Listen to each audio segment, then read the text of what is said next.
wherever you are, do not break the stillness of this moment, for this is a time of mystery, a time when imagination is free and moves forward swiftly, silently.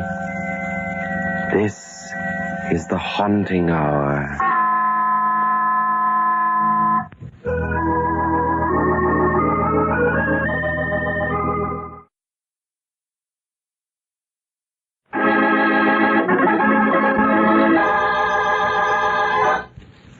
Breakdown.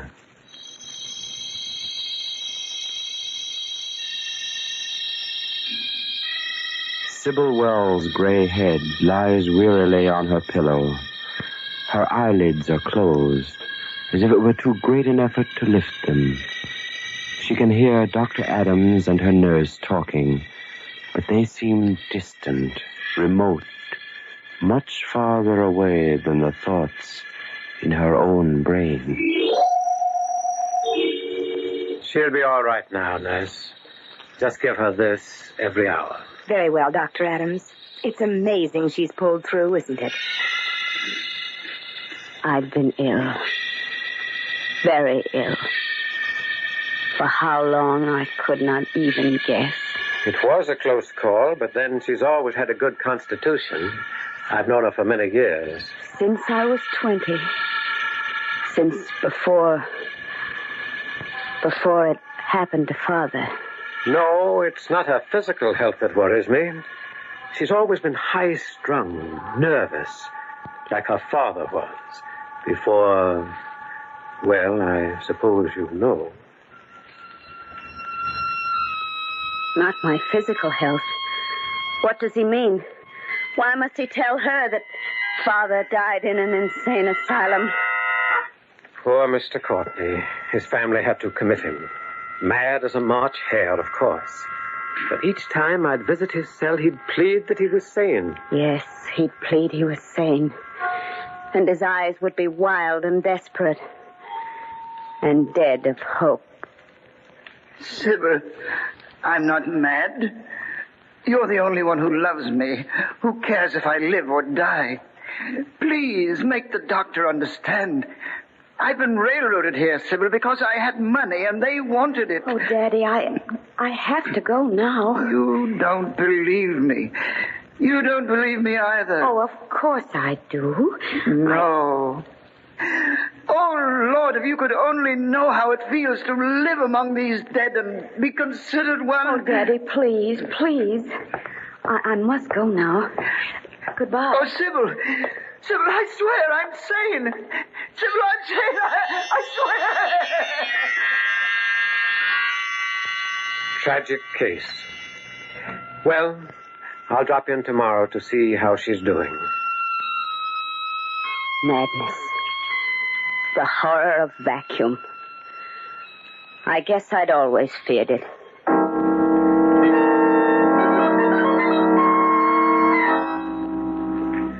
I was sitting up in bed now. Except for the weakness, I could hardly recall that I'd been ill. Good morning, Nurse Kern. Good morning, Mrs. Wells. I'll take that breakfast tray.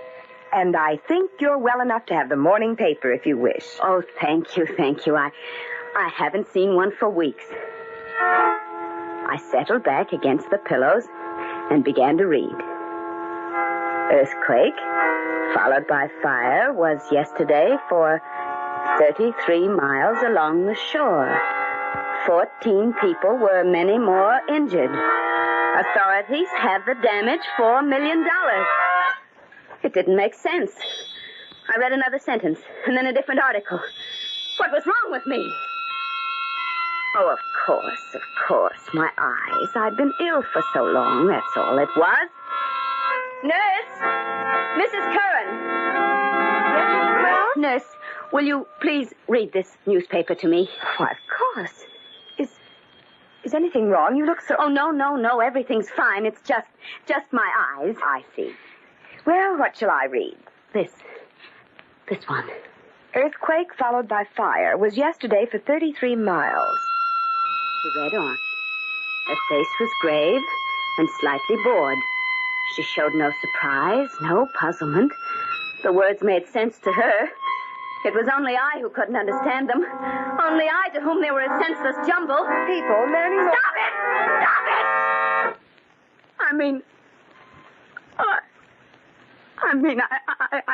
I don't want to hear any more.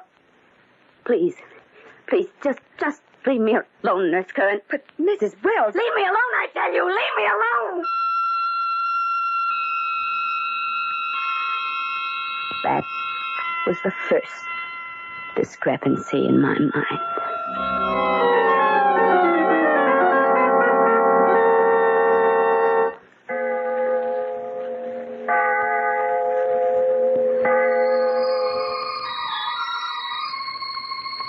I don't know how long I'd been hearing the music. It had seemed all part of a dream. But then it began to unnerve me. It became frenzied and hating and evil. It sounded like all the demons of hell and the things of the night were after me. Make it stop! Make it go away! Please! Wells, what's the matter? Oh, it's all right now. It's all right. The music's gone away. The music? What music? For a few days after that, it didn't bother me. Not till early one evening. I'd rung for Nurse Curran twice. Where was she? I was very angry. I got out of bed and went across the room to the door. Mrs. Curran! She was walking down the hall, her back toward me. And she had my little daughter by the hand.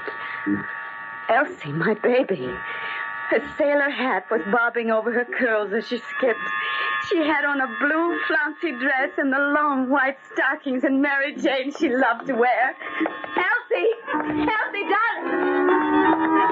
Mrs. Curran! Mrs. Curran! Why didn't they stop? They walked right on as if I hadn't spoken. Nurse! They turned the corner, then out of my sight. I began to run. Do you hear me? Stop, Mrs. Curran. I want to talk to you. Why, whatever is the matter, Mrs. Wells? Where's Elsie? Elsie? Yes, my daughter. I saw you walking down the hall with her, and then you turned this corner, and now she's gone. Where is she? I assure you, Mrs. Wells, I was with no one. As a matter of fact, I didn't know you have a daughter. Oh. Well, I haven't anymore. She was drowned with her father 20 years ago.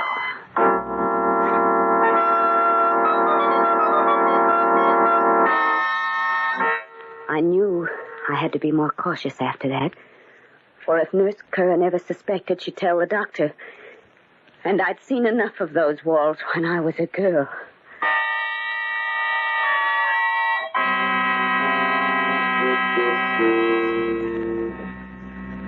Well, how are you, Sybil?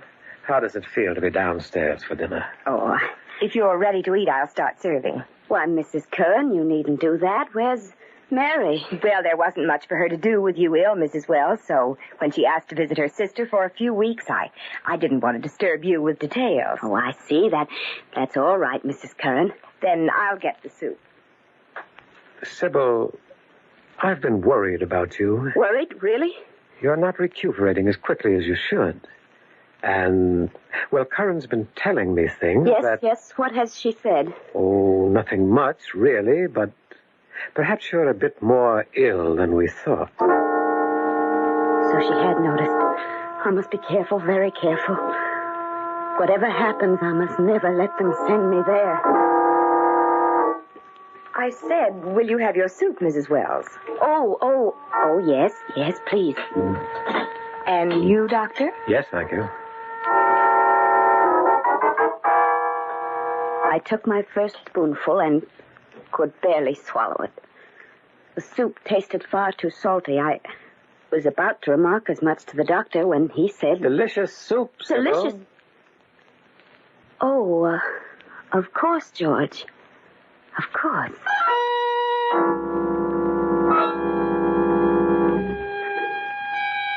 Sybil, what's wrong?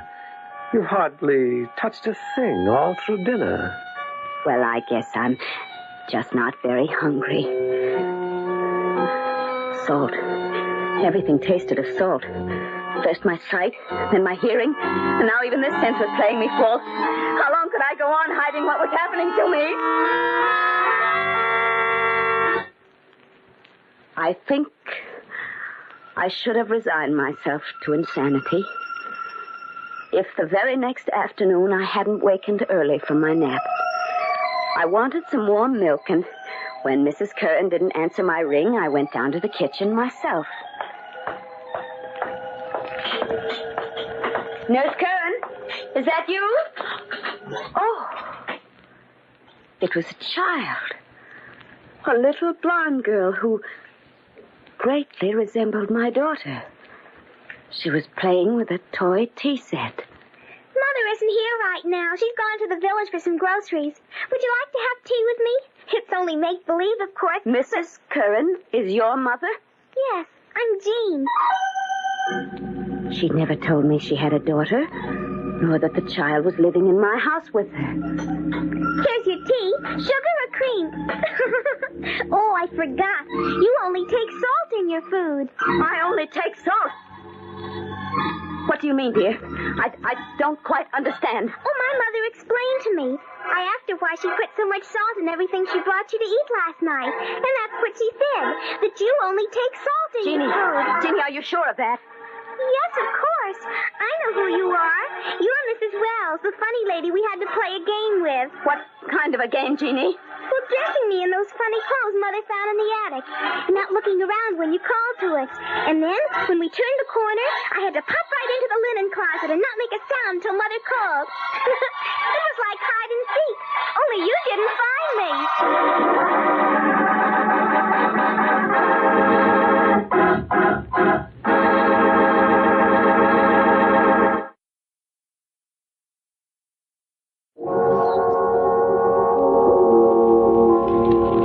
Yes, it had been a hideous, twisted parody of hide and seek.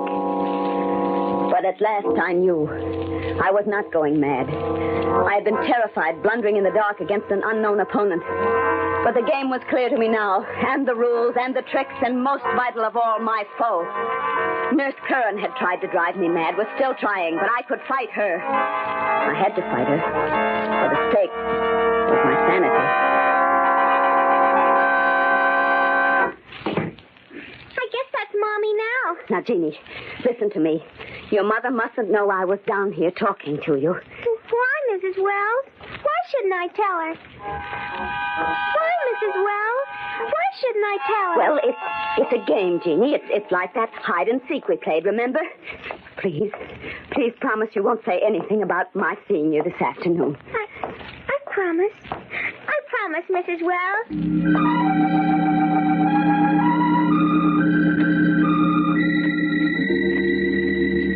I needed patience now, and cunning. Mrs. Curran was trying to destroy my reason. I couldn't let her succeed. But I needed definite evidence. And then one day, a letter came. A letter? From me, Mrs. Curran? Yes, it's postmarked New York City. Well, now, who would be writing me from there?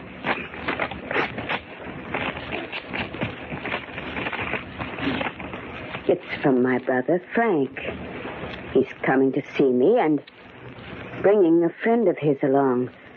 Someone who can help me, he says. When does he arrive, Mrs. Wells? On the 24th, the 3:30 train. Well, he didn't give you much warning. That's today, you know. I wonder why he's coming. You're his sister, and you're ill. What better reason? Frank and I have always loathed each other. He's not traveling all this way for affection's sake. It might be nice if I met the train. Well, if you think he'd appreciate it, you're very much mistaken. By the time you get there, he'll probably have chartered the most expensive car in town anyway. Frank's a spendthrift and a wastrel. He ran through his share of my father's estate before Daddy was cold in his grave. Just the same, it would be a nice thing to do, wouldn't it, Mrs. Wells? Well, you know where the car keys are if you insist on being polite. Go ahead and meet him.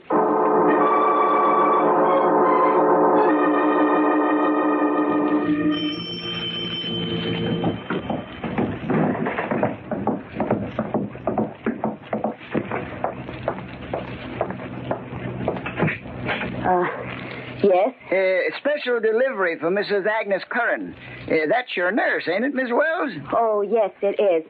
I'll take it, Postman. She's not in right now.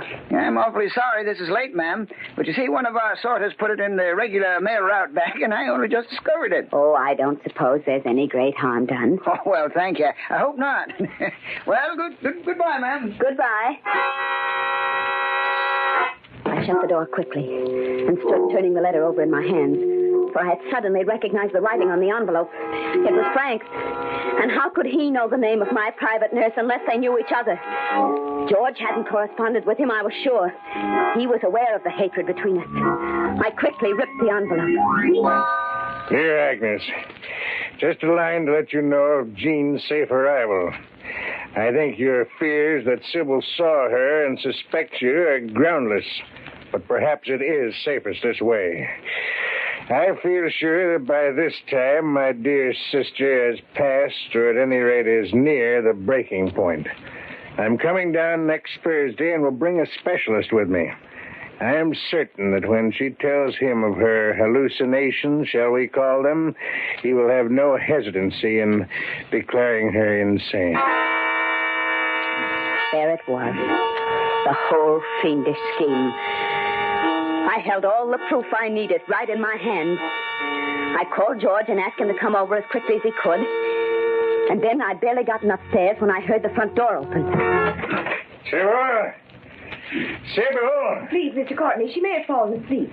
She's still rather weak, you know. Of course. I understand. If you and Dr. Randall make yourselves comfortable, I'll go upstairs and see how she is. Splendid idea, nurse. Mrs. Kern, wasn't it? Yes, sir. If only George would come. Now the showdown was at hand, I was frightened. The nearer she came, the more frantically my heart beat. These next few minutes would decide so much for me. And I was alone. I felt sick with terror at having to face Mrs. Curran without George's comforting presence to reassure me, to make me know that everything would be all right. Because if I played my hand wrong now, if I couldn't convince the specialist of my sanity, I might never spend another night in this house. Oh, I'm sorry. Did I startle you, Mrs. Wells? Well, I didn't hear you come in. Your brother and Dr. Randall are in the parlor. Oh, yes. Well, don't you want to come down and see them? We're not leaving this room just yet, Nurse Curran. Not until we settle a few things. But I don't understand. Is there anything wrong, Mrs. Wells? No. I'm just curious. Where did you have that trick newspaper printed? What? And how did you manage the music that night? Was it a phonograph record played from your room directly into the ventilator? I don't get what you're talking about. Oh, yes, you do. I've known for almost a week what you were up to, young lady. But I wasn't sure just why you were doing it or who was behind you. I am now. You're crazy. I felt it all along. You're mad. Oh, no, my dear. That was your aim, but you didn't succeed. You see this letter? The same stationery as the one I received today. The same handwriting, too. But this was written to you, Mrs. Curran. Fortunately, it wasn't delivered till after you'd left the house. Give me that. Oh, no. No. You'll have to kill me to get that. And I'd rather be dead than be in an institution. And we wouldn't want too loud a scene with that specialist downstairs, would we? He's not in my brother's pay, is he? No. All right. You win. I was working for Frank. He promised me a share in the estate. Why, I can't believe it. I simply can't believe it. George. Oh, thank heaven. Now, Sybil, don't cry. You know, she almost had me fooled, Sybil. Oh, and here's the proof, George. A letter that Frank wrote to her. Dear Agnes, coming down next Thursday, declaring her insane. Sybil, you'd better go downstairs and bring Dr. Randall and your precious brother up here immediately. 10 minutes before, I'd gone down these steps an old woman. But everything was different now. The shadow had been lifted. I was free again. Well. My dear sister, Sybil. Don't you dare sister me, Frank. Why, Sybil, and here I brought Dr. Randall all this way to see you. To see me, indeed. To declare me insane so you could get your foul claws on the rest of Father's money. Sybil, what are you saying? I don't think I understand, Mrs. Wells. I told her she was... Mad? Insane? Yes, I'm sure you did. And it's no fault of yours that I'm not. Dr. Randall, a few weeks ago I was very ill. My brother took advantage of that by planting Nurse Curran with me. She took all her orders from him, and those orders were to drive me insane. Oh, I never heard of such a thing. I hadn't realized she was quite so badly off as this, Randall. Oh, there's no use your blustering anymore, Frank. George Adams has written proof upstairs. The letter you sent Mrs. Curran.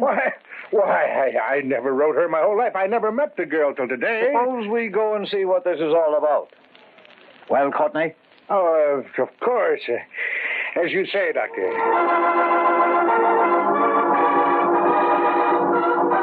Frank's face was gray. Perspiration beaded his brow as we went back up to my bedroom. George and Mrs. Curran were standing by the window quietly when I opened the door. Here they are, George. Yes. Thank you, Sybil. Well, aren't you going to show Dr. Randall the letter? What letter, Sybil? The one Frank wrote Mrs. Curran. The one There isn't any letter, Sybil. But I gave it to you just before I went downstairs. Mrs. Wells told me she had definite proof that Mr. Courtney was planning to railroad her. It's terrible how convincing they can be. Isn't it, Randall? How very convincing. I see. George! George! I could hardly bear to recognize those first signs, Dr. Randall. I've known Sybil for 30 years. She was very dear to me. What did you do with it?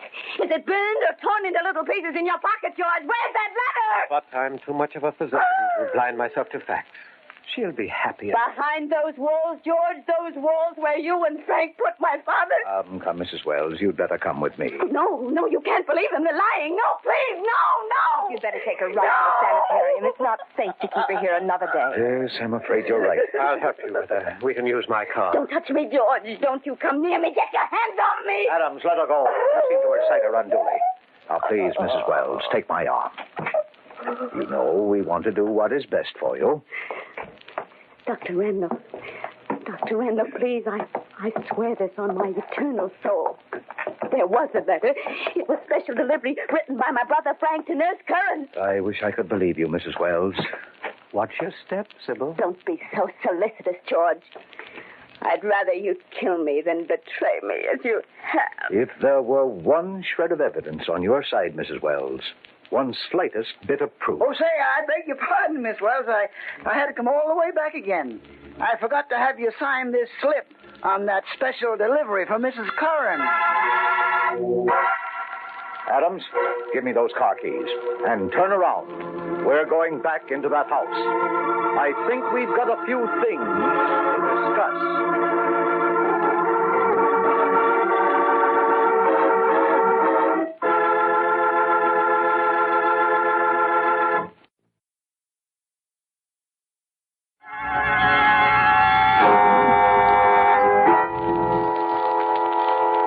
Shadows and stillness, mystery weaves a spell of strangest fascination, charging the mind with doubts and fears.